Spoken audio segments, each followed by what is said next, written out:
दोस्तों पिछले वीडियो में हमने कुछ जर्नल एंट्रीज की थी, एनालिसिस की थी और एंट्रीज पास की थी, और इस वीडियो में हम उसी को कंटिन्यू करेंगे और इस ट्रांजैक्शन नंबर 7 से स्टार्ट करेंगे। तो आइए देखते हैं। सबसे पहले ट्रांजैक्शन नंबर 7 में है बोरोज ₹5,000 फ्रॉम मिस्टर एन। तो मिस्टर ए जो बिजनेस का ओनर था उसने 5,000 रुपये मिस्टर एन से बोरो किए। तो इसमें कौन कौन से अकाउंट्स इन्वॉल्व है? 5,000 रुपये जब मिस्टर एन से बोरो किए तो कैश इन्वॉल्व है, क्योंकि कैश आ रही है बिजनेस में, तो कैश अकाउंट इन्वॉल्व है। और मिस्टर एन अकाउंट भी इन्वॉल्व है, या आप इसे loan from mister an account भी कह सकते हैं, क्योंकि हमने उससे लोन लिया है, लोन फ्रॉम एन। तो ये दोनों अकाउंट्स इन्वॉल्व है। तो कैश जो है वो तो रियल अकाउंट है, क्योंकि वो एसेट है और वो बिजनेस में आ रही है। लोन लिए हमने, पैसे लिए हैं, तो वो डेबिट होगी। और लोन जो है, loan from mister an account, वो मिस्टर एन अकाउंट की जो रिप्रेजेंटेटिव अकाउंट है, मतलब वो एक पर्सनल अकाउंट है। और ये पैसे जो बिजनेस में आए हैं 5,000, वो मिस्टर एन ने दिए हैं, तो मिस्टर एन गिवर है। और पर्सनल अकाउंट के केस में मिस्टर गिवर जो होता है वो हमेशा क्रेडिट होता है। तो अगर आप मॉडर्न अप्रोच के हिसाब से सोचें तो कैश एसेट है, और एसेट की वैल्यू में जो इंक्रीज है वो डेबिट होता है। और अगर आप लोन फ्रॉम मिस्टर एन को देखें तो लोन फ्रॉम मिस्टर एन जो है वो एक लाइबिलिटी है, क्योंकि लोन लाइबिलिटी हमें रिपे करना है फ्यूचर में, और लाइबिलिटी में भी इंक्रीज हुआ है, एक नई लोन आई है बिजनेस में, तो लाइबिलिटी में कोई इंक्रीज जो होती है वो मॉडर्न अप्रोच के तहत वो क्रेडिट होती है। तो जर्नल एंट्री आपकी हो जाएगी cash account debit to loan from N account, और वैल्यू होगी 5,000। अब आइए नेक्स्ट एंट्री देखते हैं। नेक्स्ट एंट्री क्या है? Page electricity bill ₹350। अब इलेक्ट्रिसिटी बिल जो है वो तो एक्सपेंस है, तो यहां पर इलेक्ट्रिसिटी अकाउंट जो है वो इन्वॉल्व है, और 350 रुपये पे किए, मतलब कैश भी इन्वॉल्व है, कैश यूज करके पे किया है, तो कैश अकाउंट भी इन्वॉल्व है। अब इलेक्ट्रिसिटी अकाउंट जो है ये एक नॉमिनल अकाउंट है, क्योंकि एक्सपेंस है, तो ये जो है वो डेबिट होगा। और कैश अकाउंट जो है वो मॉडर्न अप्रोच के हिसाब, ट्रेडिशनल अप्रोच या गोल्डन रूल्स के हिसाब से जो है वो रियल अकाउंट है, और वो गोज आउट, जब हम इलेक्ट्रिसिटी बिल दे रहे हैं तो कैश जा रही है 350 रुपये, तो गोज आउट तो क्रेडिट होगी। अब अगर अकाउंटिंग इक्वेशन या मॉडर्न अप्रोच से देखें तो एक्सपेंडिचर जो है उसमें यहाँ पे इंक्रीज हो रहा है, क्योंकि हम इलेक्ट्रिसिटी बिल पे कर रहे हैं, तो वो डेबिट होगा। और कैश अकाउंट जो है वो एसेट है, एसेट में डिक्रीज हो रहा है, कैश पे कर रहे हैं, एसेट में डिक्रीज हो रहा है, तो वो क्रेडिट होगा। तो जर्नल एंट्री होगी electricity account debit to cash account,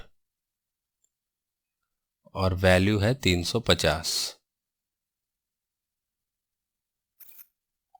अब अगली ट्रांजैक्शन है sales goods to mister B ₹3,200 on credit. तो उधार में बेचा है गुड्स मिस्टर बी को 3,200 रुपये का। तो आइए देखते हैं। इसमें एक अकाउंट तो जो है वो सेल्स अकाउंट इन्वॉल्व है, क्योंकि गुड्स बिका है, और दूसरी अकाउंट जो है, कैश तो दिया नहीं है मिस्टर बी ने, उधार में माल खरीदा है, तो मिस्टर बी जो है कस्टमर का अकाउंट वो इन्वॉल्व हो जाएगा। तो सेल्स जो है वो नॉमिनल अकाउंट है, क्योंकि वो एक इनकम है, तो इनकम्स जो होती है वो हमेशा क्रेडिट होती है। और मिस्टर बी अकाउंट जो है ये एक पर्सनल अकाउंट है, और इसने गुड्स खरीदा है, तो गुड्स रिसीव किया है इसने, मिस्टर बी ने गुड्स रिसीव किया है, तो पर्सनल अकाउंट है, तो वो रिसीवर है। रिसीवर है तो वो डेबिट होने वाला है, क्योंकि पर्सनल अकाउंट में debit the receiver and credit the giver. अब मॉडर्न अप्रोच में देखें तो सेल्स जो है वो आपकी इनकम है, और इनकम जो है वो इंक्रीज हो रही है, तो होगा क्रेडिट। और मिस्टर बी अकाउंट जो है वो आपका एसेट है, क्योंकि डेटर है, उससे आपको फ्यूचर में पैसे मिलने हैं। एक क्लेम है कि मिस्टर बी से अब आपको 3,200 रुपये मिलेंगे, तो वो आपका एसेट हुआ। एसेट में भी इंक्रीज हो रही है, इंक्रीज हो रही है, तो वो डेबिट होगी। तो जर्नल एंट्री बन जाएगी mister B account debit to sales account, और वैल्यू होगी 3200। अब आइए नेक्स्ट एंट्री देखते हैं। नेक्स्ट ट्रांजैक्शन क्या है? Pays P N company cash in full settlement of their account. तो पी एन कंपनी से हमने कुछ गुड्स खरीदे थे। आइए देखते हैं कितना। Buys goods from P N company for ₹7,000। तो 7,000 के गुड्स खरीदे थे, तो 7,000 पी एन कंपनी को हमसे मिलना था। तो फुल सेटलमेंट मतलब ये पूरा अमाउंट हम सेटल कर देंगे, तो उसे 7,000 रुपये पे कर देंगे। तो चलिए, तो 7,000 रुपये पे करेंगे तो कैश अकाउंट इन्वॉल्व है, और पी एन कंपनी को पे करेंगे तो P N company account involve है। अब देखिए, कैश अकाउंट जो है वो रियल अकाउंट है, और रियल अकाउंट बिजनेस से जा रही है, तो वो तो हो जाएगी क्रेडिट। और पी एन कंपनी अकाउंट है जो पर्सनल अकाउंट है, और उसको ये कैश मिल रही है, मतलब वो रिसीवर है, तो वो हो जाएगा डेबिट। अगर आप मॉडर्न अप्रोच के हिसाब से सोचें तो कैश एक एसेट है, एसेट बिजनेस में डिक्रीज हो रही है, तो वो हो जाएगी क्रेडिट। और ये पी एन कंपनी जो थी एक लाइबिलिटी थी, लाइबिलिटी भी बिजनेस में डिक्रीज हो जा रही है, तो वो हो जाएगा डेबिट। तो एंट्री होगी P and company account debit to cash account. कितने पैसे? 7,000। 7,000 रुपये में फुल सेटलमेंट हो गई। अब आइए नेक्स्ट देखते हैं। पेज मिस्टर एन ₹5,000 टू पे of the loan and page ₹50 more for interest on the loan. अब यहां देखने वाली बात है कि हमने मिस्टर एन से कितने रुपए उधार लिए थे। आइए ऊपर देखते हैं। हमने मिस्टर एन से 5,000 रुपये उधार लिए थे। Borrows ₹5,000 from mister N.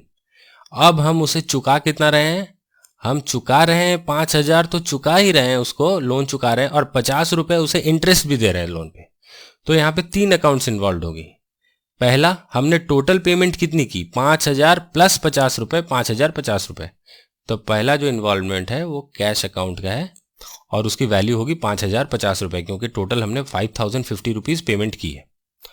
अब मिस्टर एन की जो लोन थी, लोन फ्रॉम मिस्टर एन जो अकाउंट थी, वो भी इन्वॉल्व है, क्योंकि लोन ही पे कर रहे हैं, तो लोन फ्रॉम एन अकाउंट भी इन्वॉल्व है। और एक और अकाउंट इन्वॉल्व है जो कि इंटरेस्ट अकाउंट है, तो इंटरेस्ट अकाउंट भी इन्वॉल्व है। अब कैश अकाउंट जो है वो रियल अकाउंट है, और वो जा रही है, पेमेंट करते हैं तो कैश जाती है, तो वो हो जाएगी credit. Loan from mister an account जो है वो पर्सनल अकाउंट है, और पैसे किसको दे रहे हैं? इस लोन को चुकाने के लिए ही तो पैसे दे रहे हैं, तो वो हो जाएगा, ये हो जाएगा रिसीवर। ये कैश जो हम दे रहे हैं ये लोन चुकाने के लिए दे रहे हैं, तो लोन फ्रॉम मिस्टर एन, ये लोन फ्रॉम मिस्टर एन जो मिस्टर एन की रिप्रेजेंटेटिव पर्सनल अकाउंट है, तो मिस्टर एन को ही पैसे दिए जा रहे हैं, तो इस केस में ये रिसीवर हो जाएगा और वो डेबिट होगा। और इंटरेस्ट जो है ये एक एक्सपेंस है। हमने लोन लिया था 5,000, लेकिन पे करने पड़े 5,000 50 रुपये, तो 50 रुपये जो एक्स्ट्रा पे किए इंटरेस्ट के तौर पे, ये बिजनेस का एक्सपेंस हो जाएगा। तो ये नॉमिनल अकाउंट है और एक्सपेंस है, तो ये डेबिट होगा। तो आइए देखते हैं मॉडर्न अप्रोच के हिसाब से, कैश जो है वो एसेट है, एसेट में डिक्रीज हो रहा है, तो क्रेडिट होगा। Loan from mister an account जो है वो लाइबिलिटी है। अब लोन जब चुका दे रहे हैं तो लाइबिलिटी भी खत्म हो रही है, तो लाइबिलिटी डिक्रीज हो रही है, तो वो डेबिट होगा। और इंटरेस्ट जो है वो एक्सपेंडिचर है, तो इंटरेस्ट पे कर रहे हैं तो एक्सपेंडिचर में इंक्रीज हो रहा है, तो वो डेबिट होगा। जर्नल एंट्री आपकी होगी, शॉर्ट फॉर्म में लिखता हूं, loan from N account debit 5,000, actual loan 5,000 की थी, इंटरेस्ट अकाउंट डेबिट 50 रुपीज, और कैश कितना पे किया? To cash account 5050।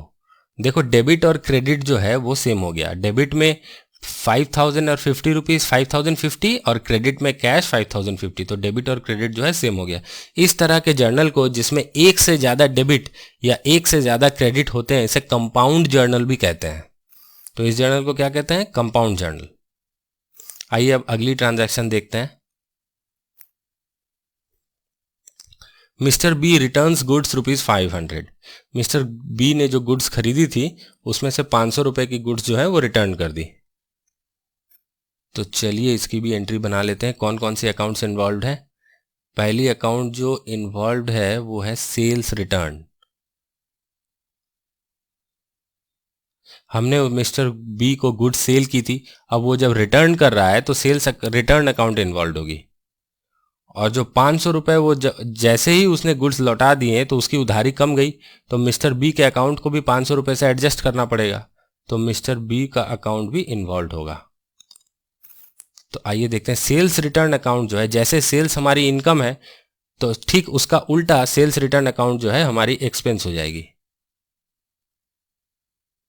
और एक्सपेंसेस जो है वो नॉमिनल अकाउंट होती है, और नॉमिनल अकाउंट में एक्सपेंसेस जो है वो हमेशा डेबिट होती है। और मिस्टर बी जो है वो पर्सनल अकाउंट है, और पर्सनल अकाउंट में ये गुड्स जो रिटर्न दिया मिस्टर बी ने, तो मिस्टर बी गिवर है।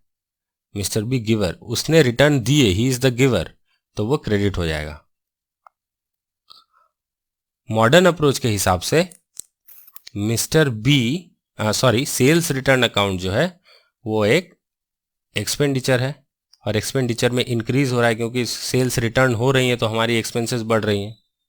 एक्सपेंसेस एक्चुअल में नहीं बढ़ रही, पर कि जो कि इनकम रिवर्स हो रही है तो इसलिए हम कह रहे हैं कि एक्सपेंसेस बढ़ रही है। तो एक्सपेंसेस जो इंक्रीज हो रही हैं तो वो हो जाएगा डेबिट।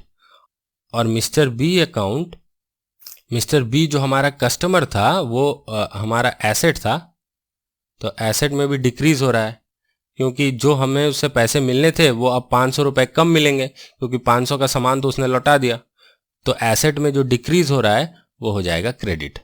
तो आपकी जर्नल होगी sales return account debit 500 to mister B account 500। अच्छा, नेक्स्ट देखते हैं received ₹500 from mister B on account.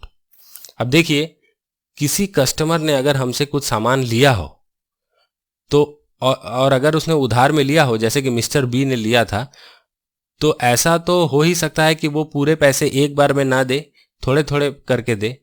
तो यहाँ पे देखिए, इनिशियली हमने मिस्टर बी को 3200 रुपए का सामान बेचा था, जिसमें से 500 रुपए का सामान उसने लौटा दिया, तो हमें उससे 2700 रुपए मिलने थे। 3200 माइनस 500 इज इक्वल टू 2700। तो अभी भी हमें मिस्टर बी से 2700 रुपए मिलने हैं क्योंकि उधार में 3200 का सामान बेचा था, उसमें 500 का उसने रिटर्न कर दिया, तो 2700 रुपीज उससे अभी भी मिलने हैं। तो उस 2700 में से मिस्टर बी ने अभी फिलहाल हमें 500 रुपए दिए, तो उस 500 रुपए की एंट्री बनानी है। तो इसमें क्या क्या इन्वॉल्व है? कैश अकाउंट इन्वॉल्व है क्योंकि कैश आया 500 और मिस्टर बी ने दिए, तो मिस्टर बी अकाउंट भी इन्वॉल्व है। तो कैश अकाउंट जो कि रियल अकाउंट है और बिजनेस में आ रही है तो वो डेबिट हो जाएगा, और मिस्टर बी पर्सनल अकाउंट है और वो गिवर है, उसने कैश दिया है, तो वो क्रेडिट हो जाएगा।